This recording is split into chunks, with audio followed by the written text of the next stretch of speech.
Hey, and welcome back to video number 2. We're going to talk about things that you should avoid doing in terms of using LinkedIn and other roadblocks that you will face. So it's good to get off on the right foot and kind of know what LinkedIn, does not like and what they do like, so that you can be as effective as possible in terms of, building those relationships and through that getting leads and so forth. So let's go ahead and get started here.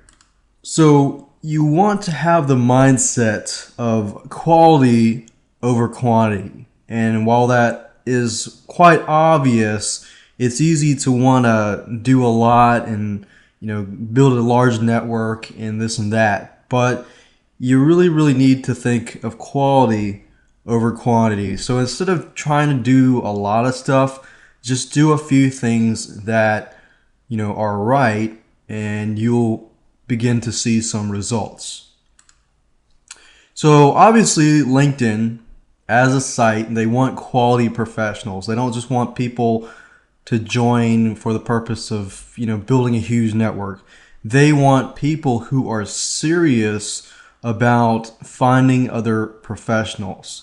So if you understand that, then you in a way understand what they are expecting from you. Now, obviously, if you go against the grain and you go against LinkedIn and their rules and their regulations, then you're probably going to receive a message that says this: we have recently noticed a large number of page searches and profile views through your LinkedIn account. We are aware that you may be using automated or manual process to systematically view LinkedIn pages. So what that means is basically you're either there's too much activity in your account that it's unusual for the regular person to do. And because of that, and you're trying to game the system and so forth. So they are aware of people that are trying to game the system. Now, a lot of people receive this message even though they are not marketers, they are not people that are trying to game the system. They just get their accounts suspended or canceled or deactivated because they happen to fall into a certain category. So I want to make sure that you get up on the right foot. You may not be aware of these things, so that you definitely want to start out on a right foot. LinkedIn, they don't like accounts that have too much activity. So, think about the regular person probably spends an hour or so on LinkedIn or an hour or so on Facebook. Now, if you're spending all day on LinkedIn and you're clicking here and there, and there's way too much activity, then LinkedIn might tag you and red flag you and say, oh, this person's unusual. Now, I'm not saying this happens all the time, but a majority of the time you'll find people complaining that, oh, they suspended me because too much activity, because of too different things and so forth.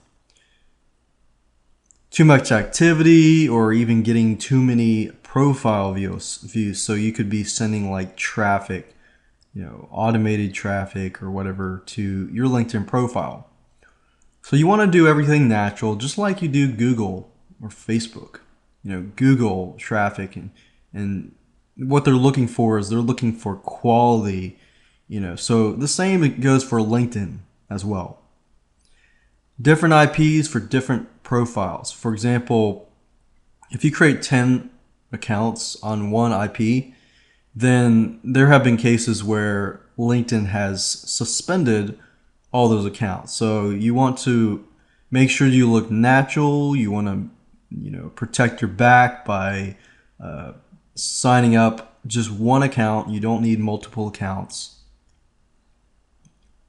And another reason of getting this, deactivation or suspension of your account is if you send an invite to somebody and they don't know you and they click on spam, or they click on like, I don't know this person, and you do this like 3 or more times, then LinkedIn will often suspend your account for that. So you want to make sure that you get quality leads and you actually talk to the person first and so forth.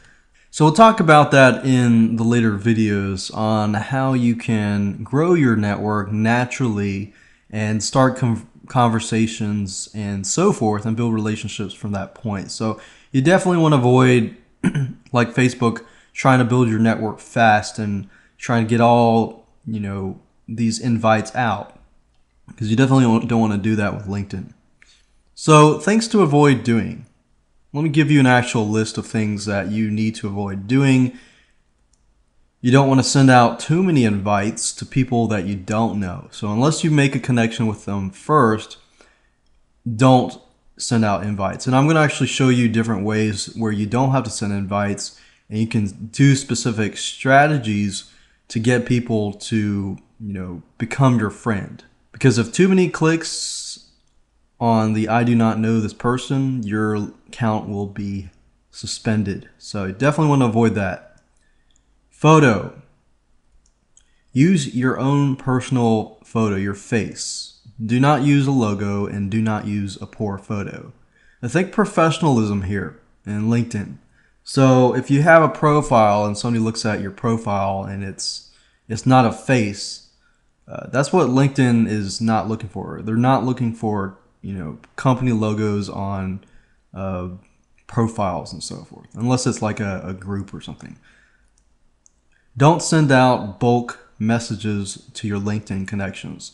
There are ways of getting invites and getting people in your network and so forth, but once they're in your network, don't send out bulk messages to them, because not only are you gonna piss them off, but they're gonna probably eventually click on spam on your message, and that will red flag LinkedIn. LinkedIn will suspend your account. So just don't do something that you wouldn't normally like receiving. Like, you probably don't like receiving bulk messages, spam, marketing messages, messages about buying a product and so forth, unless it's like a personal invite and so forth.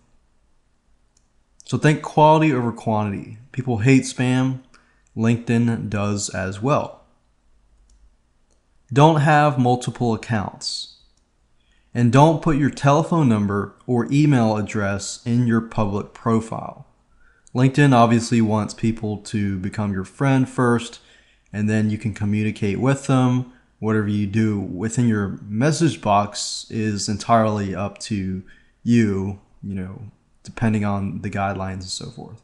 So you can provide that information when you actually talk to the person, and that's it's just better doing that anyways, because you actually grow that relationship as well.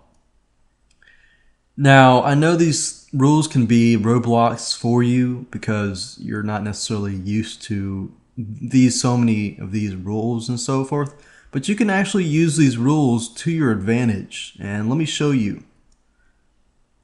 For example, the rule that says don't send out too many invites to people that you don't know, and don't send bulk messages to your LinkedIn connections. It's all about changing your mindset. If you spam or send anyone a message that they don't want, you lower your quality. And there are ways to do it right without violating LinkedIn rules. For example, sending out invites.